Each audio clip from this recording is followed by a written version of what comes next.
तो देखिए तथ्य क्या है, हमारा टॉपिक ये है स्टूडेंट कि आर्टिकल 368 यानी कि संविधान संशोधन प्रक्रिया, जैसा कि मैंने बताया भी है अभी, और मैं उसी चीज़ को थोड़ा सा डिफाइन करूंगा ताकि चीज़ें समझ में आ सकें कि हमारा तथ्य ये है, क्वेश्चन ये था कि जैसा कि हम जानते ही हैं लोकसभा और राज्यसभा संसद के दो सदन हैं, क्लियर। और मोस्टली अगर हम देखें तो ज़्यादा शक्ति जो है वो लोकसभा के पास होती है हमारे, है ना। लेकिन वह प्रोसेस जहाँ पे दोनों की बराबर शक्ति है, यानी कि ऐसी प्रक्रिया कौन सी है जहाँ पे राज्यसभा को भी उतनी ही शक्ति दी गई है जितनी कि लोकसभा को होती है। हम उस तथ्य पर बात करने वाले हैं। तो स्टूडेंट वो है संविधान संशोधन विधेयक। बहुत ध्यान से सुनना मैं क्या कह रहा हूँ, संविधान संशोधन विधेयक। और सबसे पहले आपको ये चीज़ याद रखनी है कि आर्टिकल 368 में संविधान संशोधन का प्रक्रिया का उल्लेख है।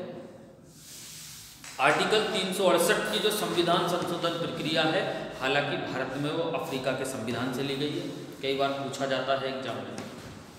लेकिन क्या है कि इसको इस तरीके से समझेंगे, संविधान संशोधन की जो प्रक्रिया है तो सीधी सी बात है, पहले बिल आता है, एक लोकसभा हुआ हमारा सदन और दूसरा हुआ स्टूडेंट राज्यसभा।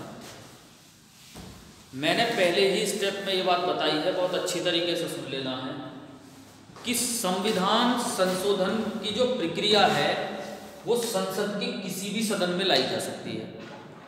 कई बार आपसे ये क्वेश्चन परीक्षा में पूछा जाएगा कि संविधान संशोधन जो बिल होता है, विधेयक, वो पहले किस सदन में लाया जा सकता है। तो पहले इस बात को याद रखेंगे कि वो किसी में भी पहले लाया जा सकता है, यानी कि पहले वो लोकसभा में भी आ सकता है, पहले वो राज्यसभा में भी आ सकता है, यानी कि संसद के किसी भी सदन में उसे आ सकता है, इतना याद रखना। दूसरे स्टेप में ध्यान से सुनेंगे, चूंकि हम पावर की बात कर रहे हैं, पावर एक ये विषय ऐसा है स्टूडेंट कि इसमें लोकसभा की पावर जितनी होती है सेम उतनी ही पावर राज्यसभा की भी होती है। ये कैसे पहचान पड़ेगा अभी हम देखेंगे। मान के चलिए कोई संविधान संशोधन विधेयक आता है और वो लोकसभा में आता है, ठीक है, और लोकसभा उस विधेयक को पास करने के बाद राज्यसभा के लिए भेजती है, क्लियर।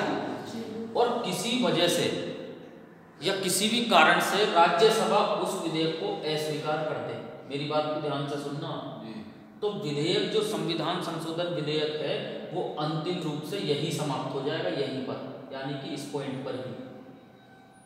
पहला स्टेप याद रखेंगे हमेशा।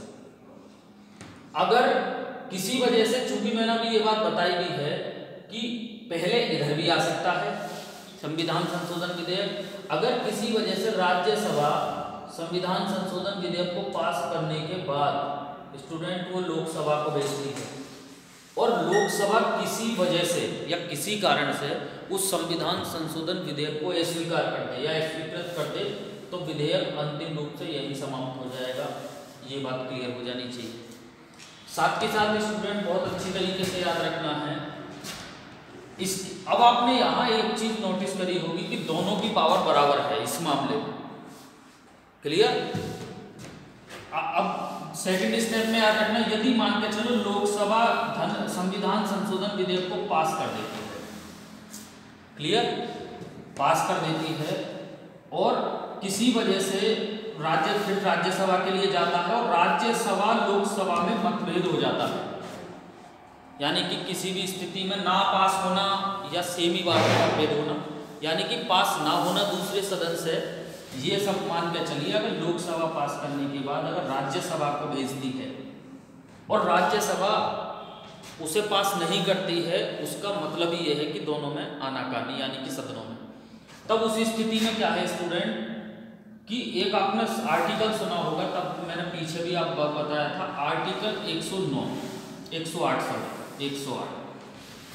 आर्टिकल 108, यानी कि इसका मतलब है कि जहां भारत का राष्ट्रपति संयुक्त बैठक बुलाता था, यानी कि संसद का जॉइंट सेशन, संसद का जॉइंट बुलाने का जो अधिकार है वो भारत के राष्ट्रपति को है और आर्टिकल 108 से है।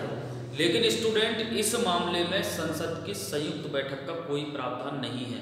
यानी कि अगर आर्टिकल 368 यानी कि संविधान संशोधन विधेयक पर अगर दोनों सदनों में मतभेद होता है, लोकसभा और राज्यसभा में, यहाँ मतभेद का स्टूडेंट ऐसा है, इसका मतलब ये है मतभेद का कि अगर लोकसभा पास करने के बाद राज्यसभा को भेज देती है और राज्यसभा उसको पास ना करे तो ही मतभेद हो जाता है, ये मतभेद कह सकते हैं।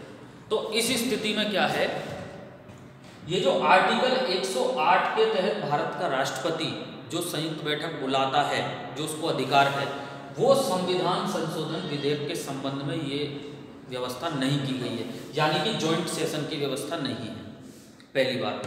दूसरा, जब राज्यसभा स्वीकार पास नहीं करती है तो विधेयक अंतिम रूप से क्या हो जाएगा, समाप्त हो जाएगा।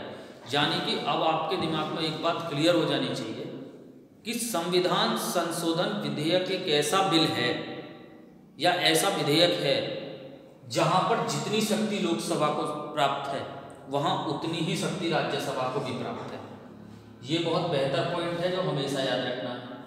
साथ ही साथ ये हमेशा याद रखना है जो आर्टिकल 108 है जिसके तहत भारत के राष्ट्रपति को संयुक्त बैठक बुलाने का अधिकार है, तो भारत का राष्ट्रपति संविधान संशोधन विधेयक के संबंध में दोनों सदनों में अगर मतभेद होता है तो वो इस स्थिति में कभी भी जॉइंट सेशन नहीं बुला सकता, ऐसा कोई प्रावधान नहीं है। यानी कि ये क्वेश्चन अलग से भी याद रखेंगे। फिर भारत के राष्ट्रपति को एक जॉइंट सेशन किस विधेयक के संबंध में बुलाया जाता है, तो हमेशा याद रखना है स्टूडेंट, साधारण विधेयक के संबंध में, यानी कि सिंपल बिल के संबंध में।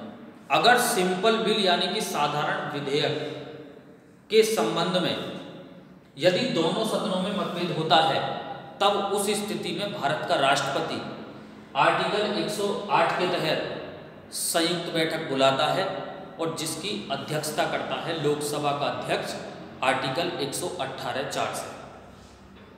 लेकिन चूंकि यहाँ बात संविधान संशोधन की है, संविधान संशोधन बिल की है, तो याद रखना स्टूडेंट, संविधान संशोधन विधेयक के संबंध में जितनी शक्ति लोकसभा को प्राप्त है उतनी ही शक्ति राज्यसभा को प्राप्त है।